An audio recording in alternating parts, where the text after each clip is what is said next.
সরকারি কাজে বিদেশে থাকি, ছুটি নিয়ে দেশে ফিরছি।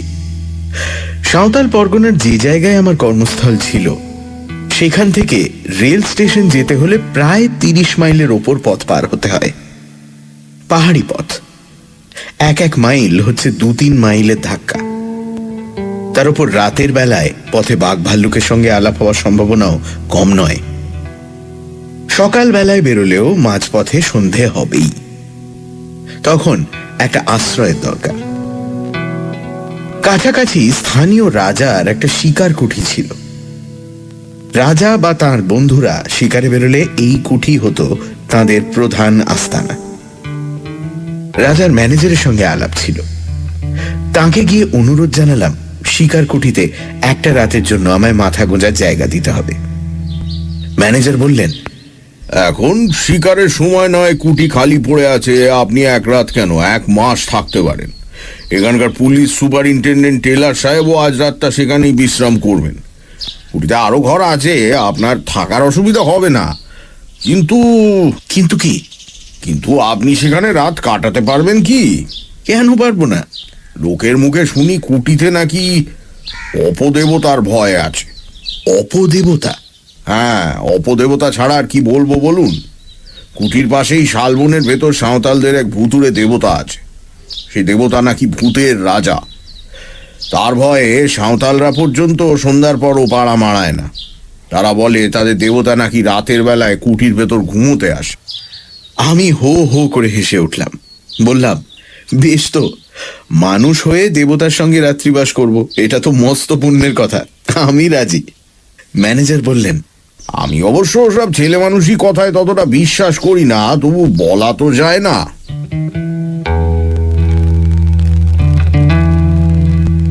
যথাসময়ে ডুলিতে চড়ে রওনা হয়ে সন্ধ্যার কিছু আগেই শিকার কুঠিতে পৌঁছলাম। ডুলি বেয়ারা বলে গেল 3 মাইল তফাতে একটা গাঁয়ে গিয়ে তারা আজকের রাতটা কাটাবে, কাল সকালে আবার ডুলি নিয়ে আসবে। কুঠির বারান্দায় একখানা বেতের চেয়ারে বসে টেইলর সাহেব তামাকের পাইপ টানছিলেন। সাহেবের সঙ্গে আমারও বেশ পরিচয় ছিল। আমাকে দেখে সাহেব বললেন, এই যে গুপ্ত যে, তুমি কোথায় যাচ্ছ? ছুটি নিয়ে দেশে ফিরছি। তুমি? আমি হোম যাচ্ছি। তুমি কি আজ রাতে এখানে থাকবে? হ্যাঁ সাহেব।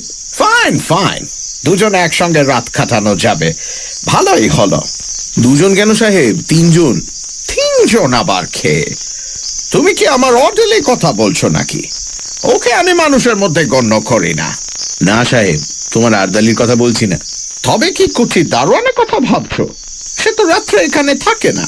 না না, আমি দারোয়ানের কথাও বলছি না। তুমি কি শোনোনি সাহেব, সাঁওতালদের এক দেবতা রাত্রে আমাদের সঙ্গী হতে পারেন?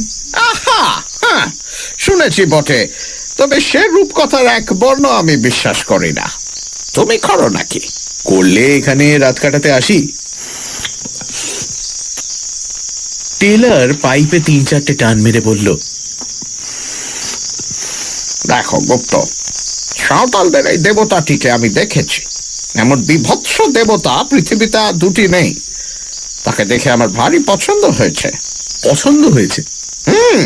তাই ঠিক করেছি কাল যাবার সময় তাকে আমি সঙ্গে করে নিয়ে যাব। ইংল্যান্ডে আমার বাড়ির বৈঠকখানায় তাকে সাজিয়ে রেখে দেব। আমার বন্ধুরা তাকে দেখলে খুব তারিফ করবেন। আমি হেসে বললুম, তাহলে বোঝা যাচ্ছে কাল থেকে দেবতার কুঠির ভেতরে শুতে আসবে না। তবে এই বেলা তাকে একবার দর্শন করে আসি। তার আড্ডা কোথায়? হ্যাঁ, ওই যে ওইখানে, মিনিট খানেকের পথ।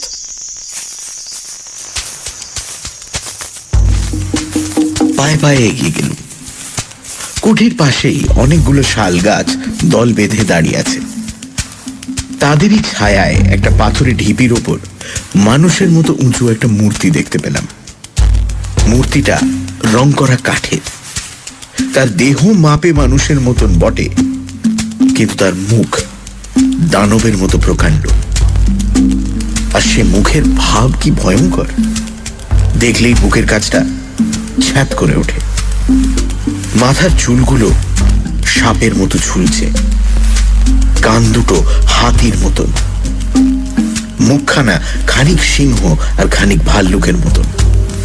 দুটো গোল গোল কাঁচের চোখ আগুনের মতো জ্বলছে। হাঁ করা বড় দাঁতওয়ালা মুখের ভেতর থেকে রাঙা টকটকে লকলকে জিভের আধখানা বেরিয়ে। কাঁধ ও মুন্ডুর মাঝখানে গলাটা দেখলে মনে হয় কে যেন একটা লিকলিকে সরু বাঁখারির ওপর মুখখানা বসিয়ে দিয়েছে। হাত দুখানা বাঘের থাবার মতো।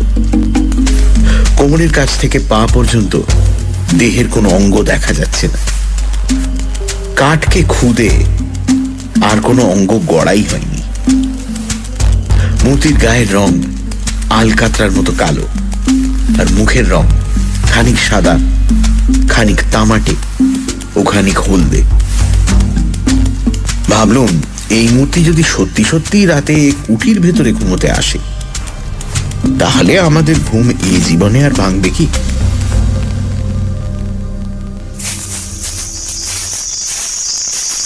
ধীরে ধীরে কুঠির ভেতর ফিরে এলাম।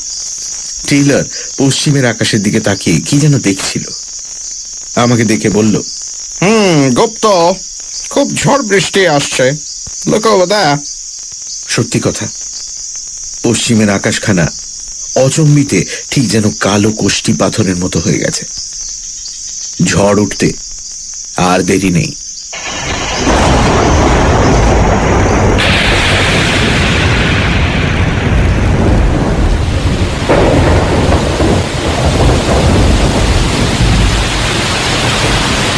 ঝড় এসে সমস্ত অরণ্যকে জাগিয়ে দিয়ে গেছে। এখন বৃষ্টি পড়ছে মুষলধারে। অনেক রাত। টেলরের নিমন্ত্রণ নিয়ে তার সঙ্গে গল্প করতে করতে অনেকক্ষণ আগেই ডিনার খেয়েছি।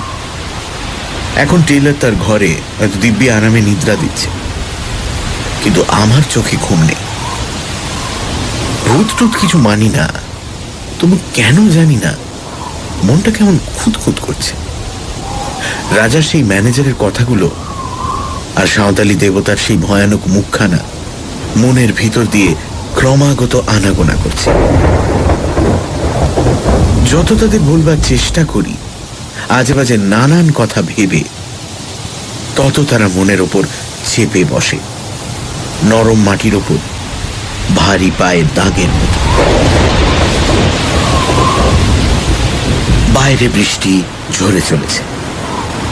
মাঝে মাঝে ঝোড়ো দমকা হাওয়া হাঁ হাঁ করে উঠছে, যেন কোনো আহত আত্মার কান্না। চারিদিক থেকে বনের গাছপালা মরমর করে যেন কোনো শত্রুকে অভিশাপ দিচ্ছে।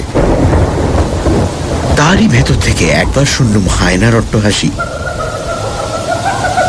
একবার শুনলুম শেয়ালের দলের মরা কান্না, একবার বাঘের গর্জন।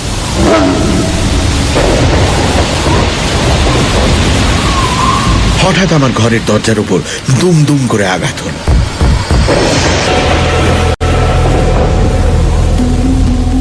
ধড়মড় করে আমি বিছানার উপর উঠে বসলুম। সে কি আসছে? দরজার উপর আর কোনো আঘাত হল না। ঝোড়ো হাওয়ার ঝাপটায় দরজার কড়া নড়ে উঠেছে নিশ্চয়ই। নিজের কাপুরুষতার জন্য মনে মনে নিজেই লজ্জিত হয়ে আবার শুয়ে পড়বার চেষ্টা করছি, এমন সময় বাইরে থেকে ক্ষণক্ষণে ঝাঁঝালো গলায় গান শুনল।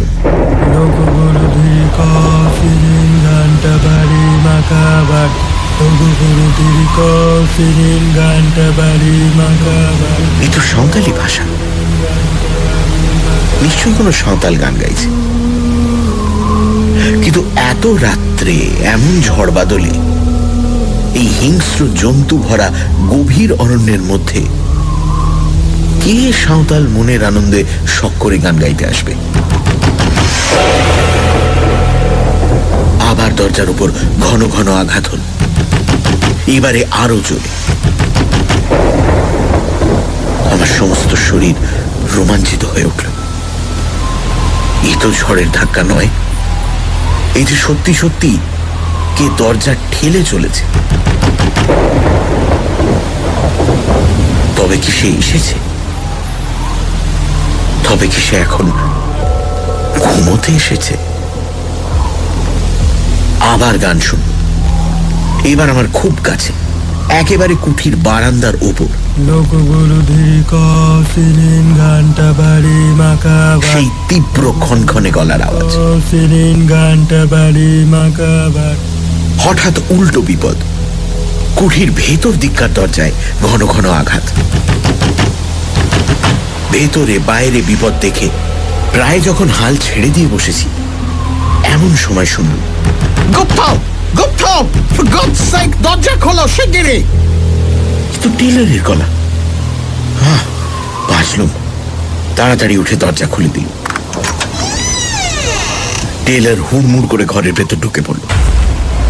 তার চোখ মুখ পাগলের মতো, তার হাতে বন্দুক।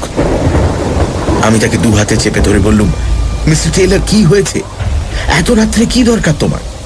টেলর দেওয়ালে ঠেসান দিয়ে দাঁড়িয়ে বলল, গুপ্ত, আমার ঘরের দরজায় ক্রমাগত কে লাথি মারছে আর গান গাইছে। তুমি কি আমার ঘরের কাছে গিয়ে আমায় ডাকছিলে? না না, আমি তো বিছানা ছেড়ে এক পাও নড়িনি, কিন্তু আমারও ঘরের দরজা কে যেন নাড়ছে আর গান গাইছে।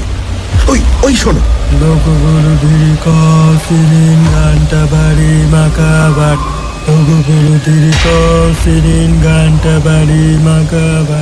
দুম দুম করে আমার ঘরের দরজার উপর আবার দুবার প্রচন্ড আঘাত হল। সঙ্গে সঙ্গে সেই গান। আচমকা আবার একটা ঝড়ের ঝাপটা এসে দরজা জানলার উপর আছড়ে পড়ল, এবং সঙ্গে সঙ্গে একটা খড়খড়ি দুমদাম করে খুলে গেল।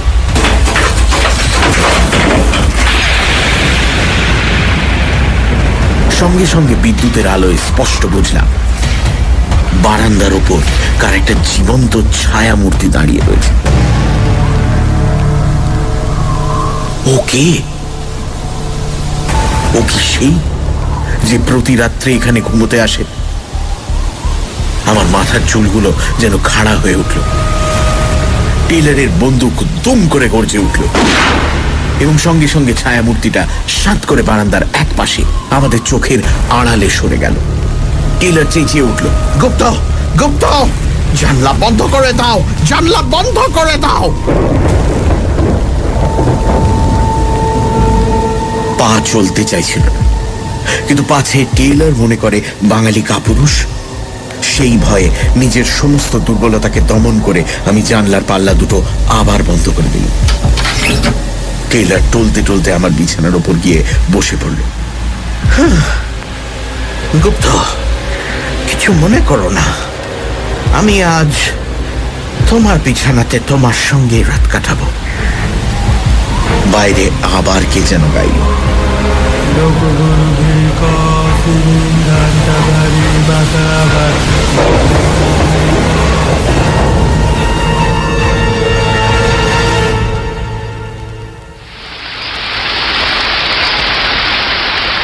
সকালবেলা, কিন্তু তখনও সমানভাবে বৃষ্টি ঝরছে আর ঝরছেই। আস্তে আস্তে দরজা খুলে বারান্দায় এসে দাঁড়ালাম। সারা আকাশখানা যেন কালো মেঘের ঘেরাটোপ দিয়ে ঢাকা। সূর্যকে যেন আজ কোন অন্ধকার রাহু গ্রাস করে ফেলেছে।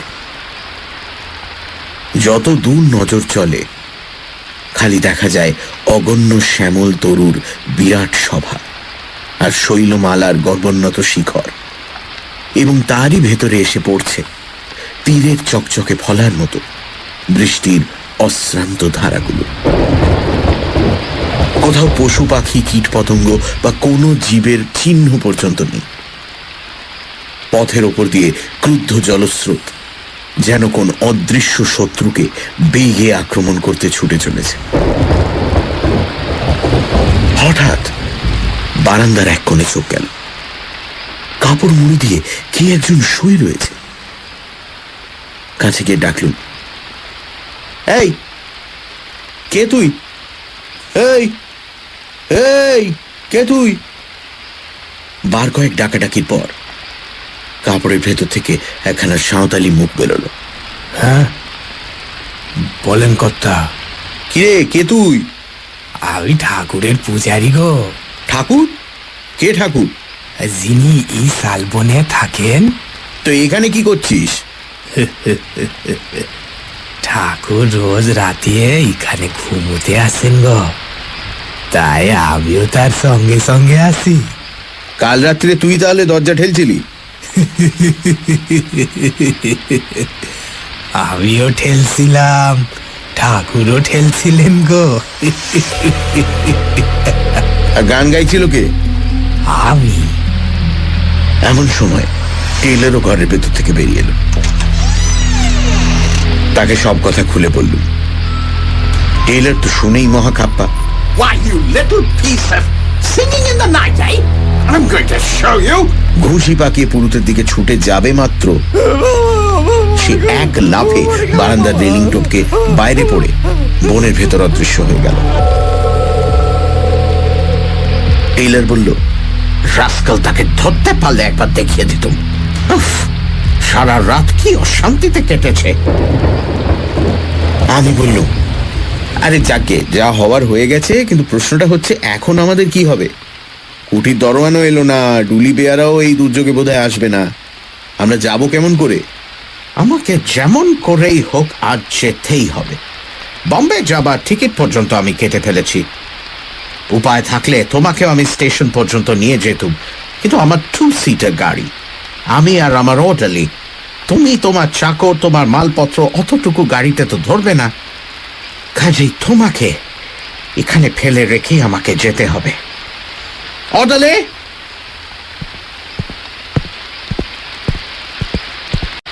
টেলরের আরদালি এসে সালাম করল। টেলর বলল, আমার মালপত্র সব গুছিয়ে নিয়ে গাড়িতে তোলো, তারপর শালবন থেকে সেই কাঠের পুতুলটা তুলে নিয়ে এসো।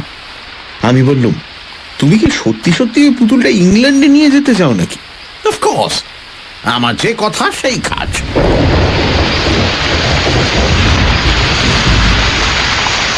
আবার রাত এলো। বৃষ্টি এখনো থামেনি। আমি এখনো উঠিতে বন্দী হয়ে আছি। টেইলর চলে গেছে এবং যাওয়ার সময় সাঁওতালদের ভূতের রাজাকেও সঙ্গে করে নিয়ে গেছে। সে আর এই কুঠির ভেতর ঘুমোতে আসবে না। চোখে ঘুম আসছিল না। একখানা ইংরেজি নভেল বার করে পড়তে বসলুম। ঘন্টা 1.5 পর তন্দ্রার আবেশ এলো। আলোটা কমিয়ে দিয়ে শোয়ার উপক্রম করছি, এমন সময় শুনলুম বাইরের সিঁড়ির ওপর আওয়াজ হলো।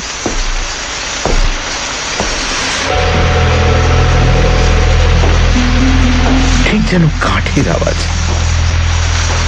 ঠক ঠক করতে করতে আওয়াজটা আমার ঘরের কাছ বরাবর এলো।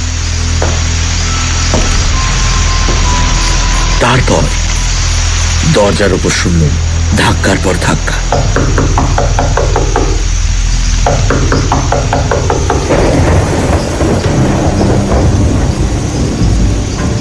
কি আপদ!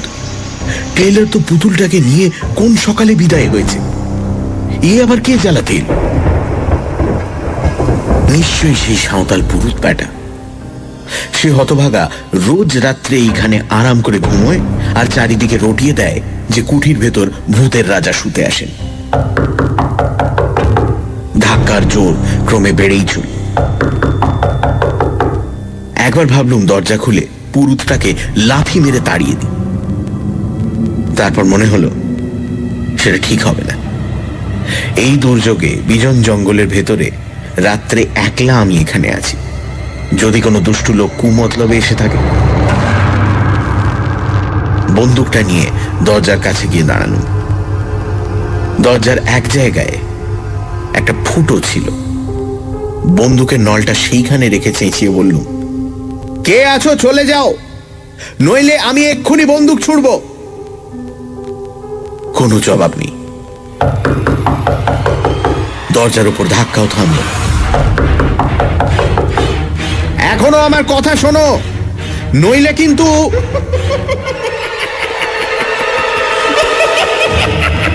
বাইরে বিশ্রী গলায় কে হাসতে লাগে।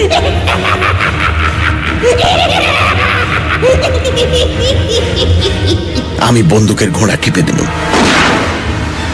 সঙ্গে সঙ্গে দরজার উপর ধাক্কাও থেমে গেল। ঠক ঠক করে একটা আওয়াজ ঘরের কাছ থেকে দূরে সরে যেতে লাগলো। তারপর কুঠির সিঁড়ির উপর শব্দ শুনলাম। খানিক পরে অনেক দূর থেকে আবার সেই বিশ্রী হাসি শোনা গেল।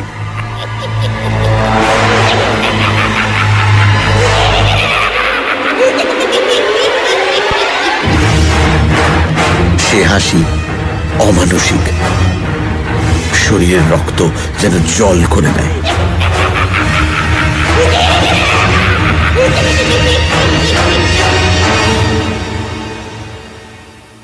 শেষ রাতে জল ধরে গেল। সকালে দরজা খুলতেই কাঁচা সোনার মতো কচি রোদ এসে ঘরখানা যেন হাসিতে ভরিয়ে তুলল। রোদ দেখে মনটা খুশি হয়ে উঠল। বারান্দায় বেরিয়েই দেখি এক কোণে কাপড় মুড়ি দিয়ে কে শুয়ে রয়েছে। তেড়ে গিয়ে মারলুম তাকে এক ধাক্কা। এই এই ওঠ! ধর্মড় করেছে, উঠে বসল সেই সাঁওতাল পুরুতটা। বলেন কর্তা। কাল আবার কি করতে এসেছিলি এখানে? বাড়ি চালাকি পেয়েছিস না? লোকটার মুখের ভাব একটুও বদলালো না। শান্ত গলায় বলল, আমার ঠাকুর কাল এখানে ঘুমোতে এসেছিলেন, আমিও তাই এসেছিলাম গো। আমার ঠাকুর এখানে ঘুমোতে এসেছিল? কোথায় তোর ঠাকুর? সাহেব তো তাকে নিয়ে চলে গেছে।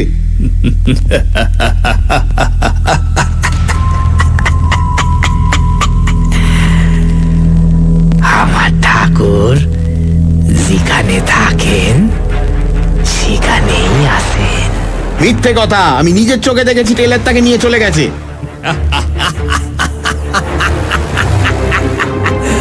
আমার ঠাকুর যেখানে থাকেন সেখানেই আসেন। কুঠি থেকে বেরিয়ে পড়ে ছুটে পাশে শালবনে গিয়ে হাজির হলুম।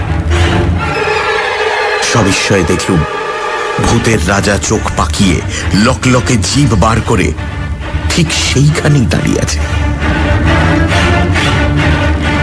আর আর ও কি? মূর্তির পেটের উপর একটা গর্ত, ঠিক যেন বন্দুকের গুলির দাগ। গর্তের চারপাশে রক্ত জমাট হয়ে আছে। মূর্তির আরো নানান জায়গাতেও রক্তের চিহ্ন। তবে কি আমার বন্দুকের গুলি? ভাবতে পারলাম না। মূর্তির দিকে আর তাকাতেও পারলাম না। কেমন একটা অজানা ভয়ে আমার সমস্ত শরীর আচ্ছন্ন হয়ে গেল। প্রাণপণে দৌড়ে সেখান থেকে পালিয়ে এলাম।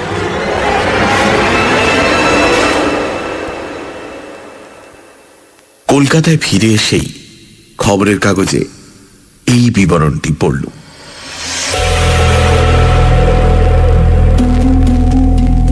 সাঁওতাল পরগনার police superintendent mister J Taylor কর্ম হইতে অবসর লইয়া বিলাতে যাইতেছিলেন, কিন্তু পথের মধ্যে এক বিপদে পড়িয়া খুব সম্ভব তিনি প্রাণ হারাইয়াছেন। স্থানীয় জঙ্গলের ভেতরে তাহার মোটর গাড়ি পাওয়া গিয়েছে। মোটরের ওপর ভিতর ও চারিপাশে রক্তের দাগ, কিন্তু মিস্টার টেইলর ও তাহার আরদালির কোনো সন্ধান পাওয়া যাইতেছে না। পুলিশ সন্দেহ করিতেছে মিস্টার টেইলর ও তাহার আরদালিকে ব্যাঘ্র বা অন্য কোনো হিংস্র জন্তু আক্রমণ করিয়াছে। নিকটস্থ জঙ্গলে এক নরখাদক ব্যাঘ্রের খোঁজ পাওয়া গিয়াছে। সেই ভুতুড়ে মূর্তির গায়ে যে রক্তের দাগ লেগেছিল, তাহলে সে রক্ত হচ্ছে হতভাগ্য টেইলর আর তার আরদালির গায়ের রক্ত। এবং সেই সাঁওতাল পুরুতটাই নিশ্চয়ই কোনোভাবে খবর পেয়ে ভূতের রাজাকে আবার শালবনে ফিরিয়ে এনেছিল। মনকে এই বলে প্রবোধ দিলুম বটে, কিন্তু প্রতিজ্ঞা করলুম শিকার কুঠিতে আর কখনো রাত্রিবাস করব না। কিসে কি হয় কে জানে।